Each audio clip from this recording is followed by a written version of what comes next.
So hello students, अभी हम MHD 6 जो कि आपका MA का जो फर्स्ट ईयर है उसमें एक सब्जेक्ट है Indira Gandhi national open university का।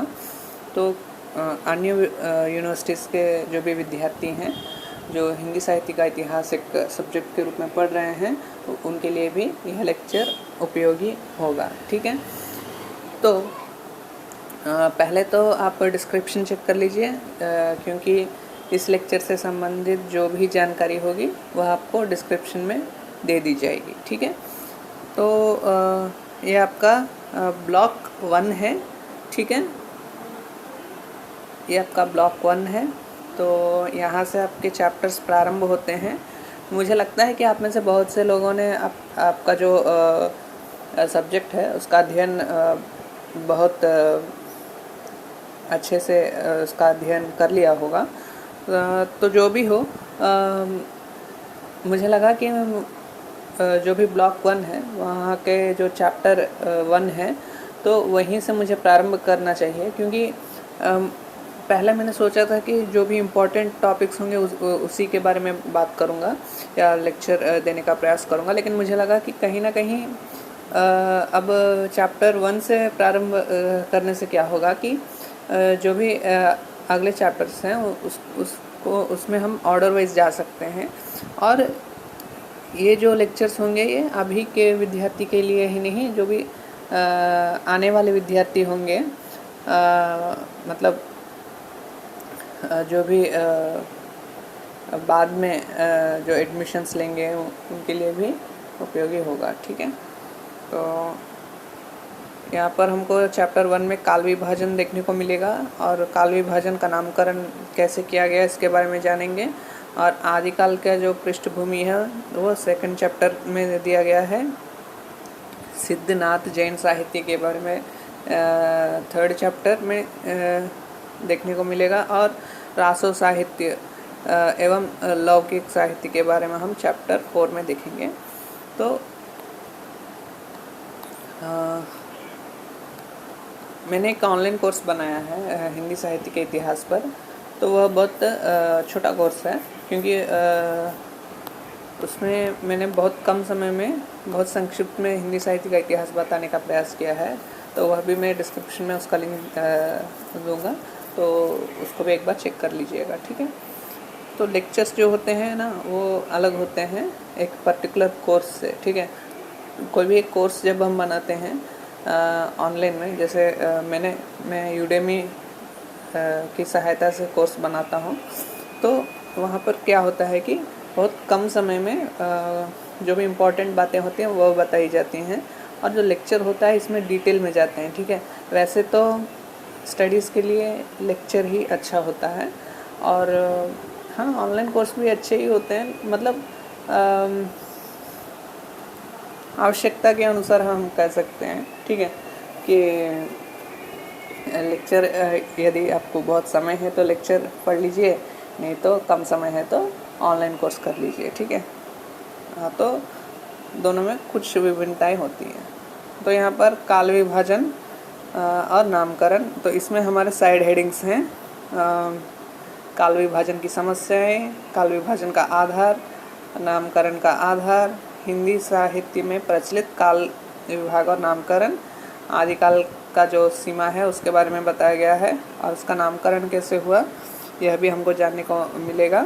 और उसके बाद भक्ति काल के बारे में, फिर रीतिकाल, फिर आधुनिक काल का काल विभाजन और नामकरण कैसे हुआ इसके बारे में जानने को मिलेगा। तो यह सभी क्या है, ये जो मेन आपका हेडिंग है काल विभाजन नामकरण, उसके ये सब हेडिंग्स होते हैं। ठीक है, तो ये सब हेडिंग से ही क्वेश्चंस निकल कर आते हैं। कभी कभी क्या होता है कि डायरेक्ट क्वेश्चन आता है, मतलब उदाहरण के लिए हम देखते हैं कि क्वेश्चन आ सकता है कि काल विभाजन की समस्याओं का विश्लेषण कीजिए। यह डायरेक्ट क्वेश्चन है। ठीक है, अब कुछ प्रश्न ऐसे आते हैं कि जो 2 या 3 साइड हेडिंग्स हैं उसको मिलाकर एक प्रश्न बना देंगे, जैसे काल विभाजन की समस्याओं का विश्लेषण करते हुए काल विभाजन के आधार का भी विश्लेषण कीजिए। इस प्रकार मिलाकर प्रश्न आ सकते हैं।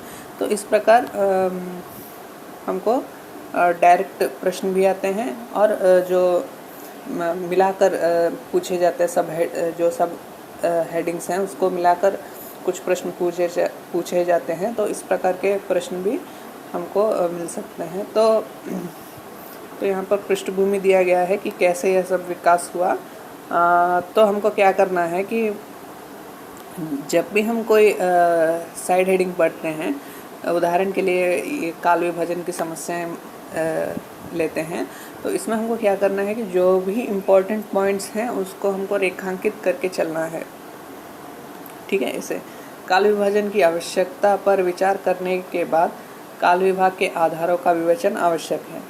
एक बात जिस पर आरंभ में ही हमको क्या करना चाहिए, विश्लेषण करना चाहिए, वह यह है कि इतिहास या समाजशास्त्र में किसी घटना को आधार बनाकर एक रेखा खींची जा सकती है। तो यह सभी लेक्चर जैसे लिखा गया है, तो इसमें जो भी इम्पोर्टेंट पॉइंट्स है उसको हमको रेखांकित कर लेना है। फिर उसके बाद कि जहाँ से हम इस प्रकार रेखांकित करके अध्ययन कर लेते हैं और हमारा एक पैरा समाप्त हो जाता है, तो हमको क्या करना है कि जितने भी रेखांकन किए गए हैं उसमें से कोई 5 पॉइंट्स को लेकर हमको वहाँ पर नोट कर लेना है। ठीक है, इस प्रकार आपको इग्नो में एक स्थान भी मिलता है, पैरा के साइड में कुछ खाली स्थान दिया जाता है, तो आप उसी में इस प्रकार के जो 5 इम्पॉर्टेंट पॉइंट्स हैं उसको लिख लीजिए।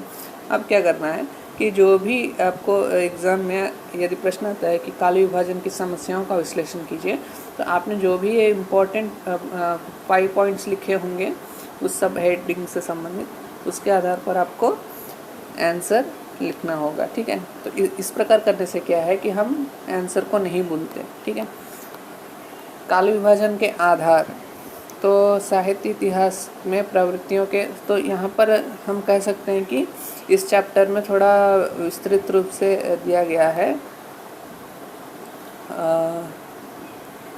तो हम इम्पॉर्टेंट बातें देखते हैं पहले। ठीक है, तो हिंदी साहित्य में प्रचलित काल विभाग और नामकरण इस प्रकार है। तो यह मुख्य रूप से जो आचार्य शुक्ल जी हैं, जो आचार्य रामचंद्र शुक्ल जी हैं, उन्होंने इसका विभाजन मुख्य रूप से किया है। अब अन्य लोग भी हैं वैसे तो, लेकिन उनके विश्लेषण को हम बहुत कम ही अध्ययन करते हैं।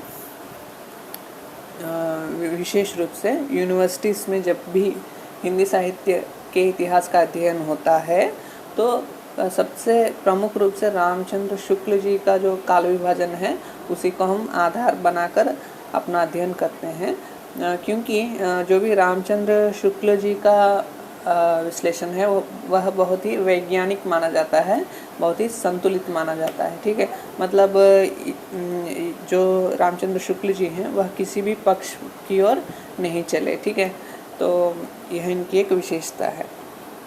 तो सबसे पहले आदिकाल है।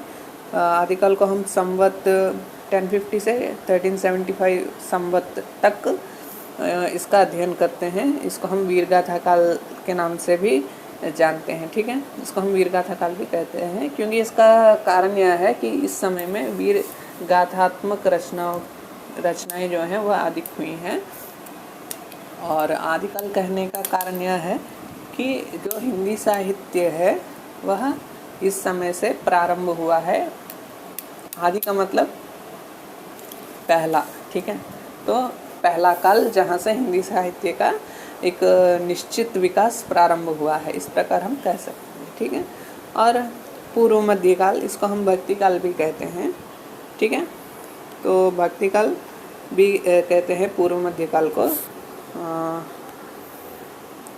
अब इसका समय 1375 संवत से 1700 संवत तक है। और उत्तर मध्यकाल को हम रीतिकाल भी कहते हैं। इसका समय 1700 से 1900 संवत तक है। और आधुनिक काल को हम गद्य काल भी कहते हैं। इसका समय 1900 से अब तक चल रहा है। ठीक है, तो यह आपका जो काल विभाजन है आपको अच्छी तरह से याद रख लेना है। ठीक है, यह आपको केवल हिंदी साहित्य के इतिहास को पढ़ने में ही सहायता नहीं करेगा। आपका जो भी एमए है, फर्स्ट ईयर है, सेकेंड ईयर है, उन सभी विषयों का अध्ययन करने में आपको ये काल विभाजन बहुत ही सहायक होगा। तो आप कुछ याद रखें या फिर ना याद रखें, लेकिन इस काल विभाजन को आपको बहुत ही अच्छे तरीके से याद रखना चाहिए, ठीक है। और विशेष रूप से यह भी याद रखना चाहिए कि ये जो काल विभाजन है यह आचार्य रामचंद्र शुक्ल जी का है, ठीक है। तो इसको ही हम बहुत ही प्रमुखता से अध्ययन का आधार बनाते हैं, ठीक है। अब यहाँ तक बातें कुछ हमको साफ हो गई होंगी। तो इसके बाद हम चलते हैं आदिकाल के समय निर्धारण, जो हमारा टॉपिक है उसमें चलते हैं। तो हिंदी साहित्य के आरंभ के विषय में विद्वानों में बहुत सारे क्या हैं, विभिन्नताएं हैं। मतलब सभी एक समय नहीं मानते हिंदी साहित्य के आरंभ के विषय में। तो इसका विशेष रूप से कारण है अपभ्रंश, ठीक है। मतलब कुछ लोग जो अपभ्रंश है उसको हिंदी के रूप में स्वीकार करते हैं, तो कुछ लोग इसे हिंदी के रूप में स्वीकार नहीं करते। इस कारण से इस प्रकार की विभिन्नताएं आती हैं, ठीक है। तो बहुत से लोग तो 7वीं शताब्दी से ही हिंदी साहित्य का प्रारंभ मानते हैं, ठीक है। लेकिन यहाँ पर जो आचार्य रामचंद्र शुक्ल जी हैं उन्होंने 1050 संवत से इसका प्रारंभ किया था। इसका मुख्य कारण यह है कि जो भी हिंदी साहित्य का विकास था 7वीं शताब्दी में, वह इतना प्रभावशाली नहीं था कि उसको हम कह सके कि उस काल में हिंदी साहित्य का प्रारंभ हुआ होगा। इस प्रकार हम नहीं कह सकते थे। इस कारण से उन्होंने 1050 संवत से ही इसका प्रारंभ माना है, ठीक है।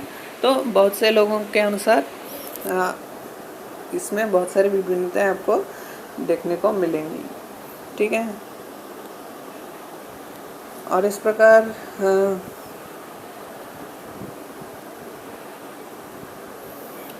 तो जो भी कहानी है उससे संबंधित ये पूरे दी गई है। तो इसमें से जो भी इम्पोर्टेंट पॉइंट्स आपको लगते हैं आपको नोट करते जाना है, और उसमें से कोई 5 पॉइंट्स को आप यहाँ पर लिख लीजिएगा, ठीक है।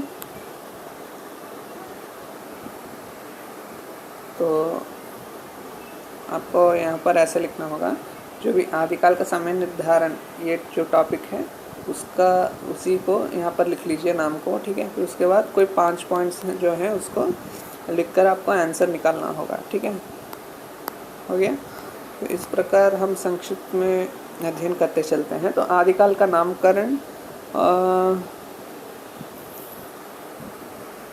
तो गुण स्वभाव के अनुसार इसका नामकरण हुआ है। मतलब आदिकाल को आदिकाल क्यों कहते हैं, क्योंकि उस समय से इसका प्रारंभ हुआ था। इस प्रकार जो भी भक्ति काल है उसमें भक्ति संबंधी रचनाओं की अधिकता देखी जाती है, इसलिए उसको भक्ति काल कहते हैं, ठीक है। तो गुण स्वभाव के अनुसार इसका नामकरण हुआ। तो अलग अलग लोगों ने अलग अलग नाम से इसका विश्लेषण किया है, ठीक है। और किसने क्या कहा इससे संबंधित विश्लेषण यहाँ पर किया जा रहा है, ठीक है। तो जॉर्ज ग्रिशचैन ने जो पहला काल रखा उसको उन्होंने चारण काल कहा, ठीक है। इस प्रकार इम्पोर्टेंट पॉइंट्स रेखांकित कर लीजिएगा। तो इन्होंने रामचंद्र शुक्ल से बहुत पहले ही हिंदी साहित्य के इतिहास का प्रारंभ माना है, ठीक है। और इन्होंने जो विश्लेषण किया उसमें यह बात है कि जो काल विभाजन है और नामकरण है उसमें कोई संतुलन नहीं दिखता है जॉर्ज ग्रिशचैन के काल विभाजन में, ठीक है। इस प्रकार जो भी इम्पोर्टेंट पॉइंट्स हैं उसको रेखांकित करके पढ़ते चलिए। और इसके बाद है कुछ रासो ग्रंथ जो आचार्य रामचंद्र शुक्ल जी ने बताए, वह यहाँ पर दिए गए हैं, ठीक है। रासों का भी बहुत दिए गए हैं यहाँ पर, ठीक है। तो रासो विशेष रूप से राजस्थानी जो हिंदी है उसमें लिखी गई है, ठीक है। इसमें विशेष रूप से युद्धों का वर्णन किया गया है। जो भी राजा लोग थे तो उस समय के युद्धों का वर्णन रासों में देखने को मिलता है। इसके साथ ही ऐतिहासिकता भी इसमें देखने को मिलती है, ठीक है। और जो भी राजकुल थे उसका चित्रण हम रासो काव्य में देख सकते हैं। और भक्ति काल का काल विभाजन कैसे हुआ, ठीक है। इस प्रकार ये जो फर्स्ट चैप्टर है इसमें मुझे नहीं लगता कि इसमें से बहुत अधिक प्रश्न आएंगे। हाँ, अब प्रश्न हो सकता है कि हिंदी साहित्य के काल विभाजन का विश्लेषण कीजिए। एक डायरेक्ट क्वेश्चन आ सकता है। तो वैसे तो हमको इसमें इस सब्जेक्ट में बहुत सारे चैप्टर्स हैं, तो मुझे नहीं लगता कि फर्स्ट चैप्टर्स में जो भी सब साइड हेडिंग्स हैं इतने बहुत सारे हैं, तो सभी में से मुझे तो लगता है कि केवल हिंदी साहित्य के इतिहास का काल विभाजन का विश्लेषण कीजिए, इस प्रकार का कोई डायरेक्ट क्वेश्चन ही आ सकता है इसमें से, ठीक है। क्योंकि जो सब साइड हेडिंग्स हैं उसमें कोई इम्पोर्टेंट टॉपिक्स इसमें उतने नहीं हैं, ठीक है। और द्विवेदी युग, छायावाद, इसका विश्लेषण किया गया है। तो इसके बाद आदिकाल के पृष्ठभूमि के बारे में हम पढ़ेंगे, ठीक है, दूसरे लेक्चर में। अब यहाँ से हम अपना जो फर्स्ट चैप्टर का लेक्चर है उसको हम समाप्त कर देते हैं, ठीक है। So thank you students.